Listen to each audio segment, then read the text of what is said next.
At the end of Mob Psycho, I remember thinking, this is weird, anticlimactic, or almost uneventful. If you've watched Mob Psycho's ending, you know that it's almost the exact opposite of all of those things. But for some reason, I just couldn't shake the weird feeling I was getting watching the ending. Seeing Mob lose complete control over himself and becoming an unstoppable world threat made me feel like there was something I was missing. Why would the story go in this direction, making it feel like Mob isn't even Mob, and that he has a completely different person who's controlling him? He's not present. Why is he hurting his friends? Mob is clearly aware of what's going on, but he's not in control. So what's happening here? Why is Mob so different here than normal? The situation provided a moment where we got to see the growth and development of each character that was introduced in the show. Watching the other characters try to fight Mob back from destroying everything in his path makes me feel what these characters were feeling. I get emotional thinking about when Hanazawa saves all of those people, and for him, that's one of the greatest victories that he could have done. I think about Ritsu and his admiration for his brother, and in his attempt to meet his brother's level and stop him. I think about the helplessness that Reigen feels at the absolute power that Mob displays in the end. And I feel the desperation, the responsibility, and the willpower that he musters as he realizes that he's the only one left who can stop Mob. A normal guy, a liar, a flawed man, a powerless man. What could he do in all of that? What could he do that all of these other psychic people couldn't? And what makes him think that he can?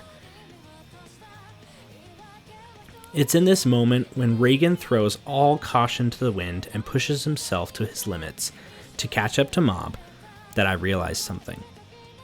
Could it be that Mob wasn't the main character in this story? Usually in the ending of a story or an event, the main character must come to terms with themselves, their own weaknesses. They're pushed to their limits to overcome the impossible. I would also like to point out this scene in the intro of the first episode, where the narrator describes the protagonist of the story. He is Shigeo Kageyama, also known as Mob, an actual psychic mentoring under the questionable expertise of Reigen Arataka, who also happens to be the protagonist of this story. I think this is why the ending threw me off so much. Because Mob isn't really the focus here. Yes, Mob has some self-reflection, but it isn't his actions that ultimately end the events of disaster. It's Reigen. Reigen comes to Mob, reaches him, and finally tells him the truth with his own mouth. Mob, I don't have any spiritual powers or psychic powers. I never have. Mob sees the raw, unfiltered honesty that Reigen gives him. Such simple words that we all already knew ourselves. But for some reason, Mob still is able to come out of his entranced state. These simple words stopped an unstoppable force of destruction. After Mob regains his control of himself and his emotions, you see that he almost seems shocked.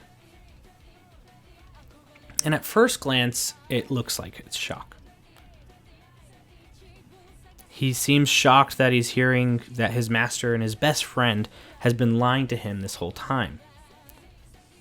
But if we dig a little deeper, we remember that Mob already knew that Reigen didn't have powers. No, what I think happened here is a major teaching moment. Reigen's last lesson. Being true to yourself. Accepting your good and your bad. Reigen showed Mob that he could lay himself bare and vulnerable. that he didn't have to be afraid of the parts of him that scared him. Mob, recognizing how difficult this was for Reagan, he suddenly realizes that he has to be his whole self, not just normal Mob, and not just his emotional, powerful side either. He must be both. He must be complete. In order to share Mob's feelings with the girl he loves, Mob has to lay himself bare and vulnerable too. And Reagan shows him that. No matter how much he resents himself for his destructive nature or his emotional outbursts. I can't help but cry when I see Reagan showing his growth as a person, not only physically, but also emotionally.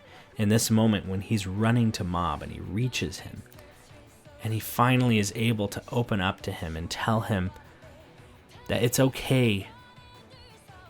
For this reason, I think it's Reagan who's the true protagonist here. Maybe not through the entire show, but I did wonder for a while if maybe everything leading to this point was actually all about this moment, where Reagan could be true to himself as well. Even the last scene of the show is in Reagan's perspective, reflecting on Mob's growth and how far he has come. The show ends with Mob being more carefree, smiling and laughing with his friends. But we end by looking on at him as an outsider. We aren't in Mob's point of view anymore. This moment is a good opportunity to reflect on who we are, what we feel about ourselves. Who do we want to be, and who are we right now? Perhaps we can change, and things can get better, just like they did for Mob.